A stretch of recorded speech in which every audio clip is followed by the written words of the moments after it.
Ooh.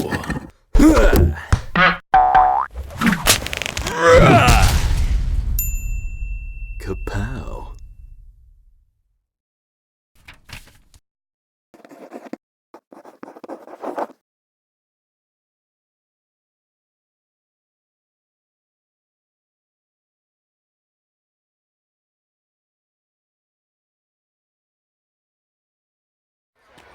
While details on Lydia are fairly sparse, we know one thing for certain.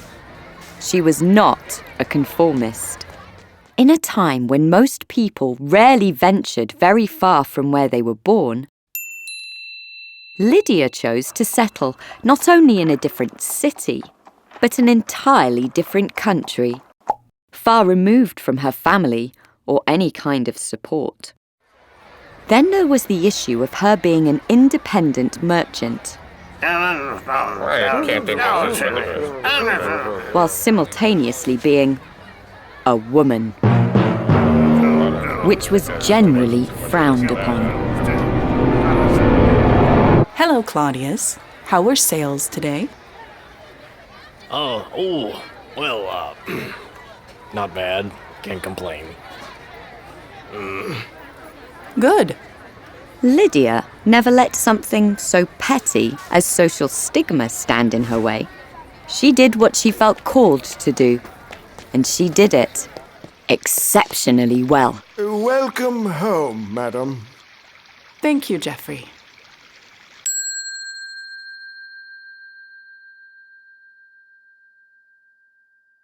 Lydia dealt primarily in purple cloth, an exceptionally rare and valuable commodity. It is believed that she would have travelled extensively across the region to sell it, as it was a very profitable enterprise.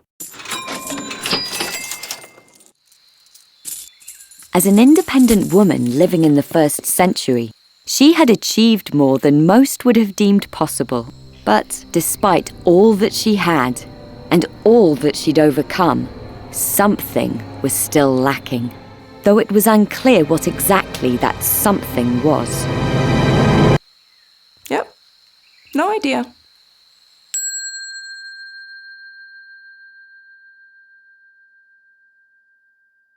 As part of her quest to uncover this elusive something, Lydia began taking a vested interest in religion, and true to the spirit of her completely unconventional lifestyle, decided to become a worshipper of Yahweh, despite the fact that she was not a Jew. Hey, look, Bart, it's that non-Jew Jew. Good morning, gentlemen. How are you today? Hello? In the city of Philippi, the Jewish population was so minuscule that there wasn't even a proper synagogue to worship in.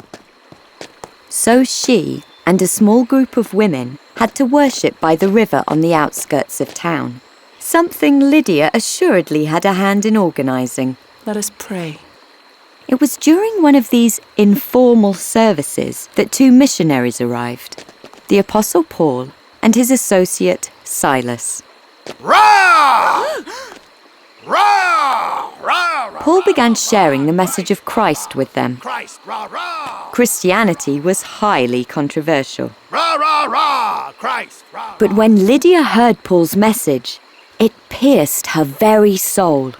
She sensed an undeniable truth in his words.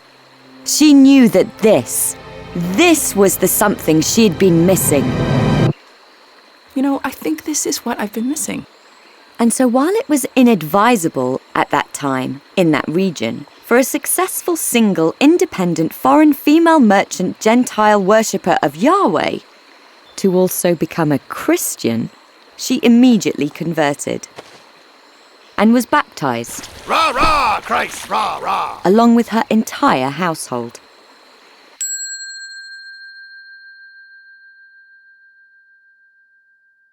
After this, Lydia invited Paul and Silas to stay at her home. Oh, please. Rah! Excuse me. What I meant to say is, we appreciate the offer, but... I insist. No, now, I'm afraid that's not possible. You see, we have got to... May I take your sandals, sir? Let me show you to your rooms. Rar? It quickly became apparent to Paul why Lydia was so successful, as her powers of persuasion seemed to border on the mystical. A short time after this, Paul and Silas were arrested, which was nothing new to them. In fact, Lydia's warm hospitality was a significant departure from their typical reception in most cities.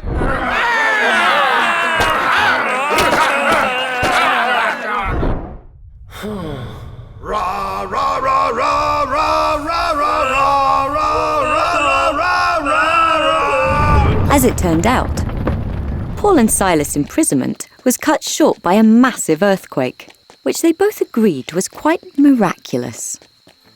Almost as miraculous as what they found when they returned to Lydia's home.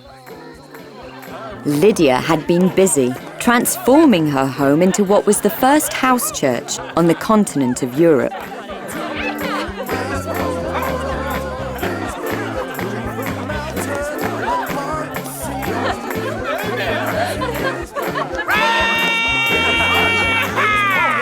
And this would be just the beginning. Lydia had found her calling. She now knew what to do with all that the Lord had given her. She began taking full advantage of her wealth, status, and social network to share her newfound faith and support fledgling congregations. And Lydia's faith in action may very well have also served as a model for Paul, as he went on to work with many other wealthy and powerful women who were key in establishing and sustaining communities of followers all across the map.